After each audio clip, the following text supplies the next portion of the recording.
नमस्कार, खजूरिया पाठशाला में आपका स्वागत है। तो आज हम बात करने वाले हैं हिमाचल प्रदेश में जन समुदाय के बारे में। ठीक है, पीपल इन हिमाचल प्रदेश।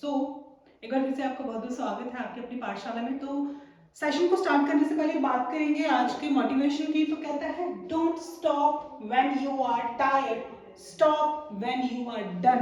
बहुत ही बेहतरीन मोटिवेशन के साथ आज की क्लास की करते हैं शुरुआत। तो आज हम क्या पढ़ने वाले हैं? हिमाचल में जन समुदाय यानी कि पीपल इन हिमाचल प्रदेश। तो चलिए सबसे पहले बात करेंगे गद्दी जनजाति की। गद्दी जनजाति पे मैंने एक छोटी सी वीडियो भी बनाई हुई है, उसको भी आप जाकर के यूट्यूब पे देख सकते हैं। तो चलिए देखते हैं। कहते हैं गद्दी चंबा के बरमोर क्षेत्र के निवासी हैं। तो गद्दी कहाँ पे वास करते हैं? चंबा के बरमोर क्षेत्र में। एक सेकेंड रुकिए। हाँ चलिए, गद्दी चंबा के बरमोर क्षेत्र के निवासी हैं। बकरियां पालना इनका जो है वो मुख्य व्यवसाय है।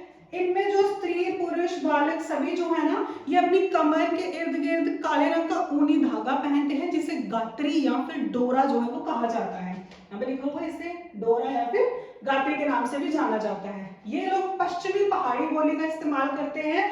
इस बोली की कोई लिपि नहीं है। इन्हें सरकार द्वारा अनुसूचित जनजाति घोषित किया गया है। ये लोग हिंदू धर्म के हैं। ठीक है, ये भगवान शिव की पूजा करते हैं। भगवान शिव के अतिरिक्त और भी देवताओं को ये मानते हैं, जैसे ओतर, केलांग और गुग्गा। इन देवताओं की ये पूजा करते हैं। तो एक बार फिर से रिवाइज कर लेते हैं। गद्दी कौन है? चंबा के बरमोर क्षेत्र के निवासी हैं। बकरियां पालन का मुख्य व्यवसाय है। ये अपने कमर के इर्द गिर्द एक डोरा पहनते हैं जो कि काले रंग का होता है और ऊनी धागे का होता है। अगर बात करें भाषा कौन सी बोलते हैं, तो पश्चिमी पहाड़ी भाषा का इस्तेमाल करते हैं। उसके बाद अगर हम बात करेंगे, ये अनुसूचित जनजाति जो है इनको घोषित किया गया है। इनकी कोई लिपि नहीं है और ये भगवान शिव को जो है वो मानते हैं। उसके अतिरिक्त और भी देवता हैं, जैसे ओतर, केलांग और गुग्गा जो है इनके देवता है। अगली स्लाइड पे चलते हैं। नेक्स्ट देखते हैं। ये इस तरीके का कुछ इनका वेशभूषा होता है जो कि बहुत ही सुंदर लगता है। मुझे ये बहुत अट्रैक्ट करता है अपनी तरफ। मैंने इनकी कुछ ऐसे वीडियोस देखी हुई हैं और मैं कुछ गद्दी को जानती भी हूँ। तो उनका जो शादी में पहनने वाला अटायर होता है ना, जो लड़की का, बहुत ही ब्यूटीफुल होता है। तो मुझे बहुत पसंद है। आपका पता नहीं, अगर आप इसके बारे में कुछ और जानते हैं तो मुझे कॉमेंट सेक्शन में जरूर बताइएगा। चलिए नेक्स्ट बात करेंगे विवाह प्रणाली की। विवाह प्रणाली की बात करें, इनमें 5 टाइप के विवाह बहुत प्रचलित हैं। एक होता है बरार पूर्व विवाह, एक है गर्जावंत्री, यानी कि इसमें जो लड़का है वो मतलब लड़की के घर पे रहेगा, घर जमाई रहेगा। झंझराड़ा दान पुण्य विवाह, ये जो बहुत ही मशहूर विवाह जो हमारे यहाँ पे भी लोकल होते हैं। ठीक है, दानपुर और बट्टा सट्टा। बट्टा सट्टा में क्या होता है? फॉर एग्जाम्पल, एक लड़का एक लड़की है, एक लड़का एक लड़की इस साइड है, तो यानी कि इसके भाई का उसकी बहन के साथ शादी हो जाएगी और उसके भाई की इसकी बहन के साथ शादी हो जाएगी। ये बट्टा सट्टा होता है, जो कि हमारे यहाँ पे भी बहुत सारे लोगों में ये शादी इस तरीके की हुआ करती थी पहले, आज बहुत कम हो चुकी है। तो चलिए आगे चलते हैं। हिमाचल प्रदेश में विवाह प्रणाली कैसी है, जो कि गद्दी जनजाति की 5 टाइप की है। बरार फूक विवाह, गर्जावंत्री, झंझराड़ा, बट्टा सट्टा, दान पुण्य विवाह। 5 टाइप के विवाह जो है वो गद्दी जनजाति में होते हैं। आगे बात करेंगे मेले और त्योहार कौन कौन से मनाते हैं। ये बैसाखी का त्योहार मनाते हैं, विशु जिसे बोला जाता है। जुलाई के महीने में ये मिंजर सैन, ये मिंजर है, मंजर नहीं है, इसको करेक्ट करते हैं, मिंजर।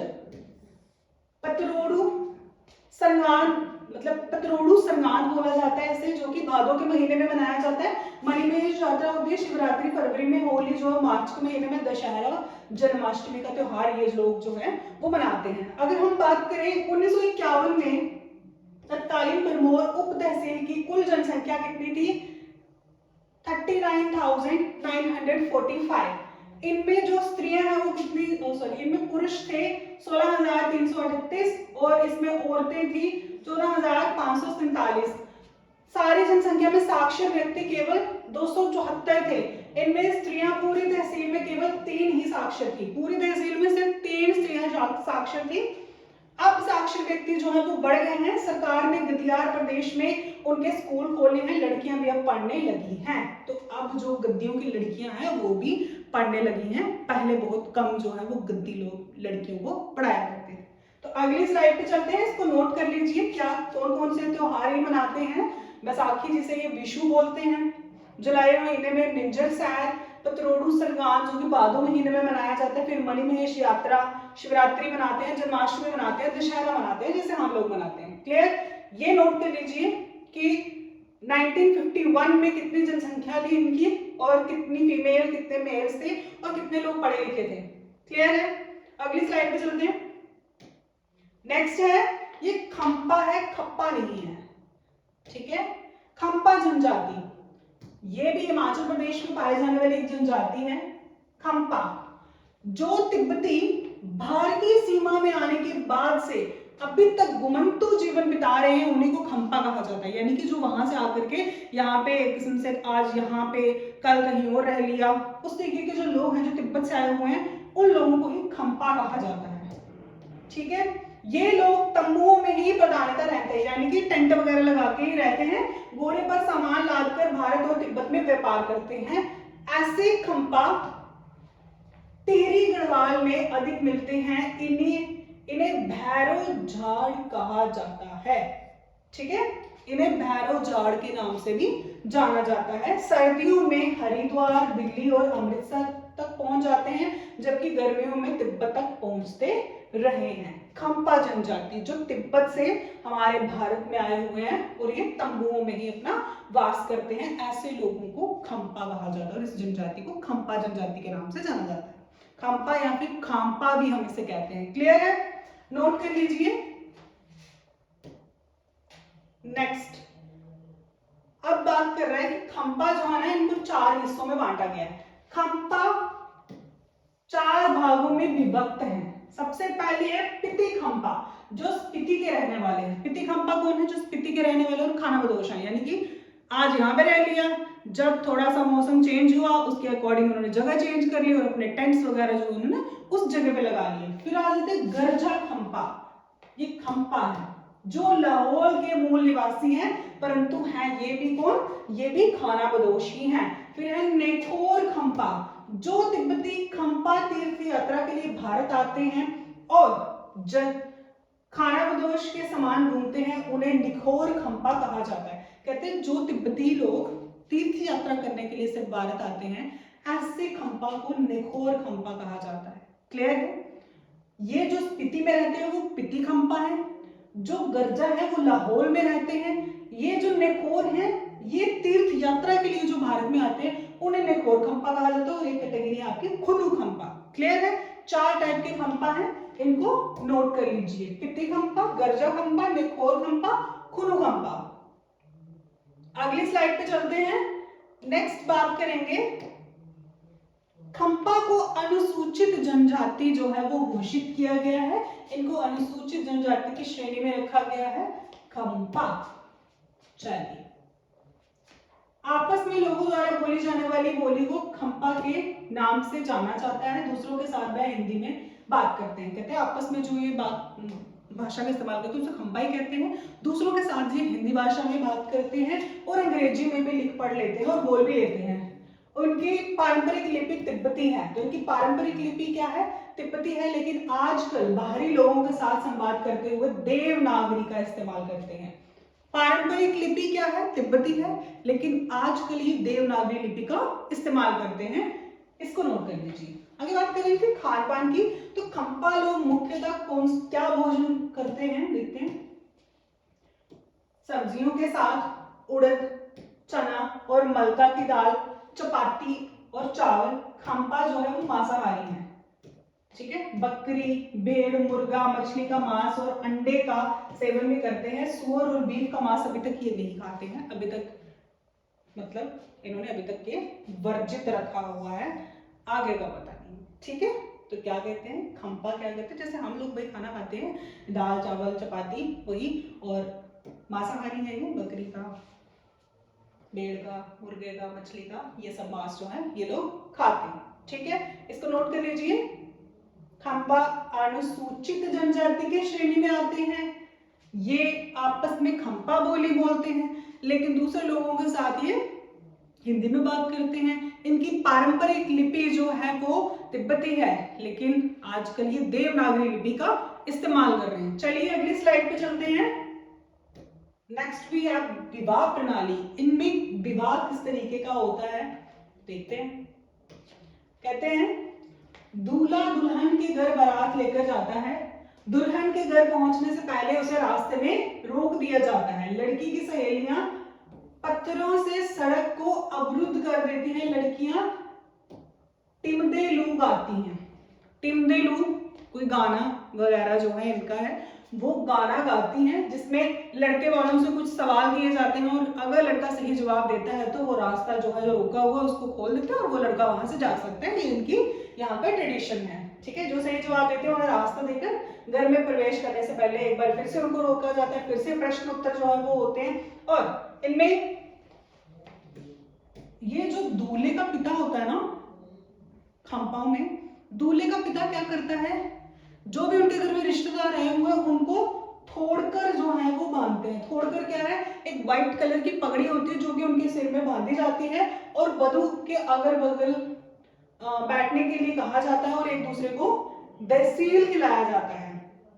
ये दहसील एक पकवान है, मीठा दही और चावल से वो बनता है मीठा पकवान जिसे दहसील कहा जाता है। और जब लाड़ी घर में आती है तो लाड़ी लाड़े को ये खिलाया जाता है, ये वाला पकवान दहसील। ठीक है, अगर मैं सही नहीं बोल रही हूं तो भैया आप करेक्ट कर देना कमेंट सेक्शन में। क्लियर है? चलिए आगे चलते हैं। नेक्स्ट बात करेंगे, खंपा जो है लामावादी बौद्ध धर्म के सभी 4 मठों में विश्वास करते हैं। देखिए कहता है ये 4 भागों में बटा हुआ है बौद्ध धर्म। ठीक है, तो ये जो खंपा जनजाति है ना, ये इन चारों में बिलीव करती है। ये कहने का मतलब कौन कौन से, गलुका, निगमापा, शक्यपा, करगुड़ापा, इन सभी में बिलीव करती है खंपा जनजाति। इस जनजाति की पारंपरिक पोशाक क्या है, शुभा, बजुंग, सरिंग, किंगर। ठीक है, बजुंग ये होती है शर्ट और ये होती है टोपी और ये शायद ऐसे लॉन्ग सा गाउन होता है। हाँ, लॉन्ग गाउन। तो ये इनकी पारंपरिक पोशाक है, जो लॉन्ग गाउन ये पहनते हैं, चाहे मेल फीमेल दोनों है। ब्लैक कलर का होता है ये मेन के लिए और ब्राउन कलर का होता है ये फीमेल्स के लिए, जिसे शुभा बोला जाता है। बजुंग जो है वो क्या है, शर्ट को बोलते हैं ये लोग, और सरिंग किंगर जो है वो टोपी को बोलते हैं। क्लियर है? नोट कर लीजिए, पारंपरिक पोशाक शुभा, बजुंग, सरिंग किंगर। नेक्स्ट, किन्नर जनजाति। अब हम बात करने वाले हैं हिमाचल प्रदेश में किन्नर जनजाति की। किन्नर या किन्नौरा वर्तमान किन्नर निवासियों को कहते हैं, यानी कि जो किन्नौर के लोग हैं उन्हीं को क्या कहा जाता है, किन्नर कहा जाता है। चलिए, किन्नर या किन्नौरा वर्तमान किन्नर निवासियों को कहते हैं। किन्नर शब्द का अर्थ क्या है, ये 2 संस्कृत शब्दों से मिलकर बना है, किम प्लस नर। इसका मतलब है ये कैसे नर हैं। किम प्लस नर का मतलब है ये कैसे नर हैं। तो इसका अर्थ यहाँ पे लिखा हुआ है, ये कैसे नर हैं। ठीक है, ये इस शब्द का अर्थ है।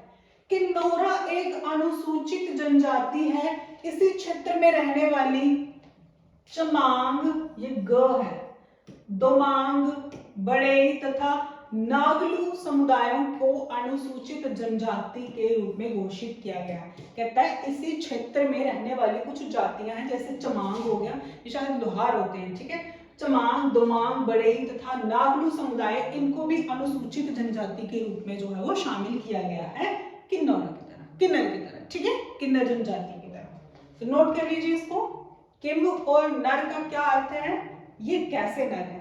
ठीक है, ये अनुसूचित जनजाति की श्रेणी में आते हैं और इस क्षेत्र में रहने वाले कुछ और जातियां हैं जिन्हें अनुसूचित जनजाति के रूप में घोषित किया गया है। नेक्स्ट, किन्नौरा, किन्नौरी भाषा बोलते हैं। जो किन्नर लोग हैं, किन्नर जनजाति है, ये किन्नौरी भाषा का इस्तेमाल करते हैं, किन्नौरी भाषा बोलते हैं। अब इनमें राजपूत, जिन्हें कनैत, खसिया या फिर खासा भी कहा जाता है, जो इनमें राजपूत होते हैं ना, उन्हें कनैत के नाम से जाना जाता है, जो कि इनका प्रमुख समूह जो है वो माना गया है। इसके बाद आता है आपका कोली। जो बुनकर और कारीगर होते हैं। कोली किन्हें बोला जाता है? जो बुनाई वगैरह का काम करते हैं उन्हें बुनकर बोला जाता है। चमड़े का काम करने वाले और कृषक हाली। इसके बाद लोहार, बढ़ई और नगालू है जो क्रमशः सिल्वर स्मिथ, बढ़ई और राजमिस्त्री और टोकरी बनाने वाले हैं। सामाजिक समूह के बीच ब्राह्मण किन्नर प्रदेश में अनुपस्थित हैं। तो सबसे इंपॉर्टेंट सवाल यहाँ पे ब्राह्मण नहीं है, ठीक है। किन्नर प्रदेश में ब्राह्मण नहीं है, बाकी की ये जातियां आपको देखने को मिलेगी। बढ़ई हो गया, फिर आपके ये नगालू हो गया, फिर ये आ गई आपकी कोली हो गए, चमड़े का काम करने वाले हो गए, हाली हो गए। क्लियर है? ठीक। नेक्स्ट है हाँ इंपॉर्टेंट पॉइंट, सामान्य तौर पर किन्नर की दो व्यापक श्रेणियां हैं। तो इनको दो श्रेणियों में बांटा गया है। पहली है खसिया और दूसरी है बेरू, ठीक है। एक खसिया है, एक बेरू है। अब ये जो बेरू है ना, ये भी आगे आपको दो हिस्सों में डिवाइडेड मिलेगा। तो बेरू के दो और समूह में इसको बांटा गया है। एक है दोमांग, जिनमें शामिल है लोहार, बादी और ओरस, ठीक है। ये जो बेरू है ये आगे दो हिस्सों में बटी हुई है, एक दोमांग एक चमांग। दोमांग में आते हैं आपके लोहार, बादी और ओरस। चमांग जिनमें शामिल है नगालू और जातीय राजपूत समूह। क्लियर है?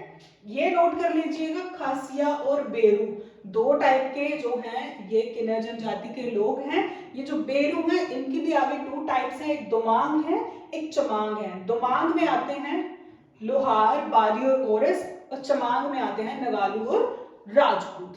क्लियर है? चलिए अगली स्लाइड पे चलते हैं।